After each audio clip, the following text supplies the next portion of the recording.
వేములవాడ రాజరాజేశ్వర స్వామి వారిని రాష్ట్ర సంక్షేమ శాఖ మంత్రి అడ్లూరు లక్ష్మణ్ కుమార్ దర్శించుకున్నారు. దక్షిణ కాశీ వేములవాడ రాజన్న ఆలయాన్ని గురువారం రోజున రాష్ట్ర ఎస్సీ ఎస్టీ మైనారిటీ సంక్షేమ శాఖ మంత్రి లక్ష్మణ్ కుమార్ దర్శించుకుని స్వామివారికి పూజలు నిర్వహించి కోడెమొక్కులు చెల్లించుకున్నారు.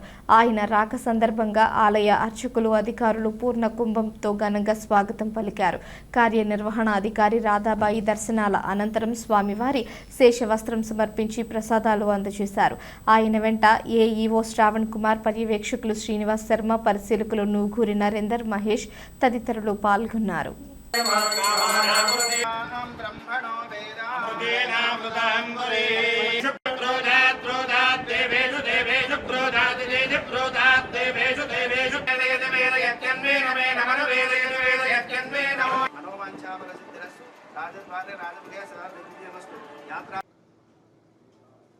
తెలంగాణ ప్రజల ఇలవేల్పు, మా ఇంటి దైవం, మా కులదైవం శ్రీ రాజరాజేశ్వర స్వామి అమ్మవారి దర్శనం కోసం ఈరోజు నేను హైదరాబాద్ వెళ్తున్న మధ్య దారిలో స్వామివారి అమ్మవారి దర్శనం చేసుకోవాలని ఈరోజు దర్శనం చేసుకోవడం జరిగింది.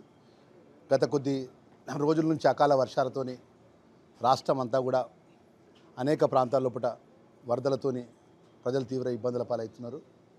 గౌరవ ముఖ్యమంత్రి రేవంత్ రెడ్డి గారి యొక్క నేతృత్వం లోపల ప్రజలకు ఎక్కడ ఇబ్బంది జరగకుండా ప్రభుత్వం అంతా కూడా జిల్లాల వారీగా జిల్లా కలెక్టర్లు కానీ, జిల్లాకు సంబంధించిన యంత్రాంగం కానీ, పోలీసు అధికారులు కానీ, వివిధ హోదాల్లో ఉన్నటువంటి ప్రభుత్వ అధికారులు కూడా అప్రమత్తంగా ఉండి ప్రజలను సురక్షితమైన ప్రాంతాలకు తరలిస్తూ ఆ ప్రాంతాలు వరదలు వస్తే ఎప్పటికప్పుడు అప్రమత్తం చేసుకుంటూ ప్రజలను అన్ని విధాలు కాపాడే విధంగా గౌరవ రేవంత్ రెడ్డి గారి ప్రభుత్వం పనిచేస్తున్న సందర్భం అని చెప్పేసి మనవి చేసుకుంటూ ఆ అమ్మవారు స్వామివారు కూడా అందరిని చల్లగా చూడాలి.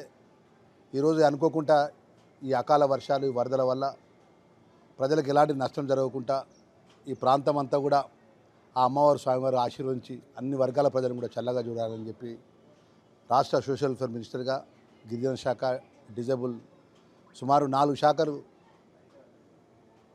మంత్రిగా నేను ఈరోజు ఈ రెండోసారి స్వామివారిని అమ్మవారిని దర్శనం చేసుకుని నా అదృష్టంగా భావిస్తుంది. ఎందుకంటే సామాన్యమైనటువంటి 2 సంవత్సరాల క్రితం సామాన్య కార్యకర్తను ఈరోజు రాష్ట్ర ప్రభుత్వంలో ఒక క్యాబినెట్ మంత్రి హోదాలో మరి రావడం, అమ్మవారి స్వామిని దర్శనం చేసుకోవడం నా అదృష్టంగా భావిస్తున్నాను.